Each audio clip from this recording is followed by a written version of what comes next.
my idea. Yeah, why don't you tell us about Eastsizing and we'll move forward from there. Sure. It was kind of a play on downsizing and right-sizing, so those are some terms that you might hear. So we were in a situation where we were happy. We owned our home, but we had very high housing costs. We had a very high debt load, and the real estate market was going up, and we had always kind of wanted to come to PEI. It was kind of our plan to retire here one day, and then we just realized that there wasn't really much else to wait for, so we decided to go for it. And I remember calling downstairs to Kent, and I said, I have the word for what it is that we're doing. It's Eastsizing, because I'm a geographer by training, and so I wanted to bring in that spatial element of going somewhere else to kind of, in all kinds of ways, we were downsizing and right-sizing and upsizing in a way, just sort of an changing the scale of our life. Inversion of the normal notion of manifest destiny too, right? Go west, young man, right? So at this point it's come east for opportunity. I mean, make no mistake about it, I'm a Vancouver boy and I love it there. But I went to school here, so we were always planning on raising our family. We have three, as you can hear, three young children. So we wanted to move to an area where we're a little bit smaller, we could play a little bit more role in the community, and we didn't have to frankly earn as much to be able to keep up the standard of living that we wanted to have. You know? And Kent, you'd be an example of what we call repatriation, in the sense that you were here as a student at UBC. I was, yeah. Present. And during that time you were editor of The Cadre. I was, yeah. I spent as much time as I could poking you with a stick, but it didn't seem to affect you at all. And then, this is then about 10 years, is it? No, it's more than that. It was been 99, 2000, around that. Yeah, 2001, around there, so 15 years, yeah. And a chance to come back east, and in effect, your careers are, I might say, mobile, or you were able to bring that with you. So maybe, Shannon, tell us about what you're doing from Charlottetown that you brought with you. Yes, I started working several years ago for a cloth diaper company called Global Cloth Diapers. So these are the diapers that I was using on our kids. And use on our kids. I still use on our kids. And so it's actually a company that's owned, it's based out of Ontario. And it was started by a friend of mine from an online birth group and one of her friends. So I really liked them, and I approached them at one point and said I wanted to do direct sales for them, which is something we used to do. And then I went from sales to shipping to when we told them that we were moving from Vancouver. It didn't make sense really to do shipping in Western Canada anymore.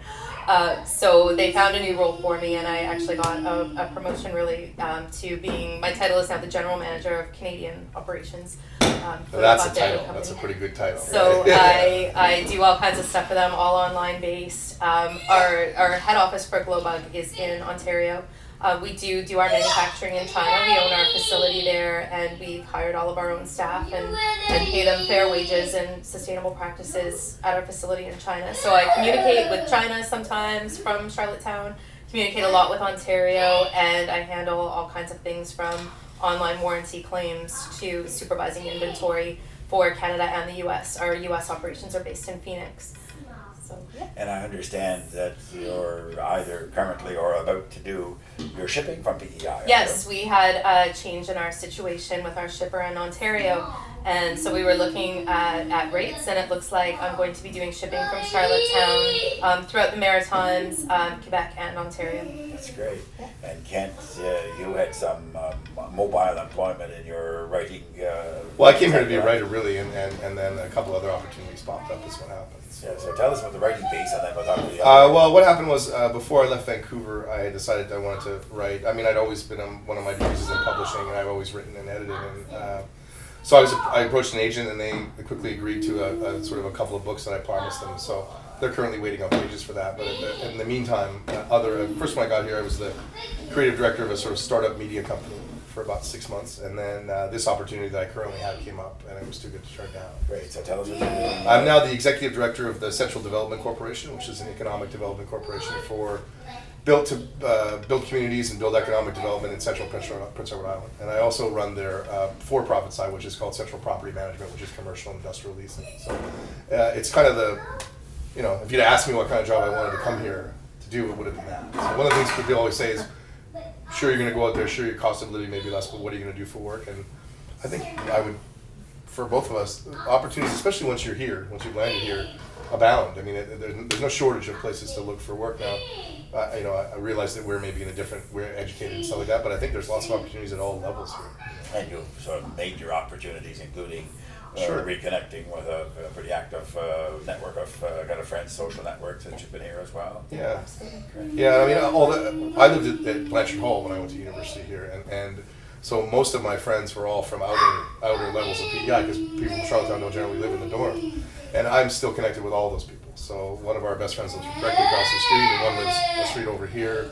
So the notion of raising our children, they all have children about the same age as ours, a little bit older. But the notion of raising them in a community that we could be part of and a smaller place. Shannon's from a small town. So that notion was always part of our plans. Great. So Eastsizing is working out pretty well on all fronts then.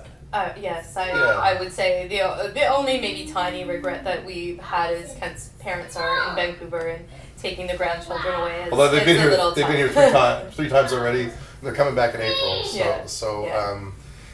PEI is not a hard place to get people to visit. Well, that's good for the economy. So my family is actually just outside of Ottawa, so we're much closer to my family than and we your were family when we were is in in Vancouver. fact. So my family's actually driven out to come. And they're actually retiring here. They would like. They would like to retire here too. So. We're working on them. Yeah, although they were kind of convinced. My brother is a professor in Boston, and he's thinking about buying a place up here. So there's, you have. If your life is sort of as big and as chaotic as ours, you have ancillary people who need. So that's the upsizing part of it. That's right. Yeah. Well, this is great. Of course, great to get here and see your kids thriving. Yes. One of them is in school at the moment, and we've had, as I said to you just before, we've had a fabulous experience with the educators and the educational system on PEI, which we knew. We didn't. But it's an easy thing to take for granted. That your children get the kind of help they need and am I is that accurate? Everything from the principals and vice principals and teachers and the EAs and everything, they've really helped our son's transition into kindergarten. And we realized that with selling our house and moving across the country and moving houses again since we got here.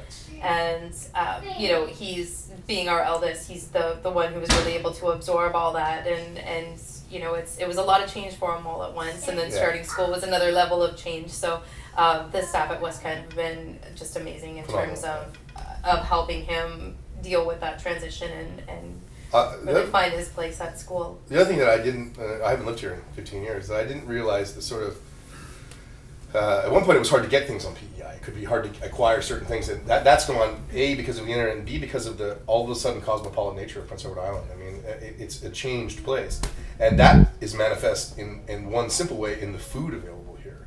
It's remarkable, the kind of diverse and authentic, it's become a real foodie destination, and that's not something I remember happening 15 years ago. Maybe it did, and I spent all my time at the barn, so I wouldn't know, but haven't we found that, that the kind of, and that's not limited to food, that's also culture and it dovetails with economical opportunities for enjoyment and for our children to do interesting things and stuff like that. So Shannon's going to learn how to curl class next week. So, Great. And I've been a fabulous gymnasium called Wolf Run Mixed Martial Arts, which trains amazing fighters, and I've had a magnificent experience, found mentors there. So I think the deeper we get into that place, the more we realize that some combination of planning and good fortune got us here. That's saying a lot coming from the Lower Mainland of BC, that food, culture, opportunities on the cultural recreational side. PEI is developing. We'll put in one last plug then, Kent, for your online magazine that you started while you were here as a student. Sure, yeah, it's called Forget Magazine. It's a literary magazine. And we publish pretty much any candidate author under 40 you could think of. It's about to have its 16th birthday, Valentine's Day, which we will celebrate by publishing some never-before-seen poems from B.P. Nichol, the great Canadian poet. So, yeah, we're all phases of our life have been enriched here, and here is our daughter, Georgia. Great, Georgia. Well, thanks to both of you, and thanks for having me. Good luck with all the things you're doing, and thanks for creating Eastsizing, and I'm sure this will encourage some others to follow your path. Well, we have only good things to say about us. Great, that's good. Thank you. Thank you. Thank you.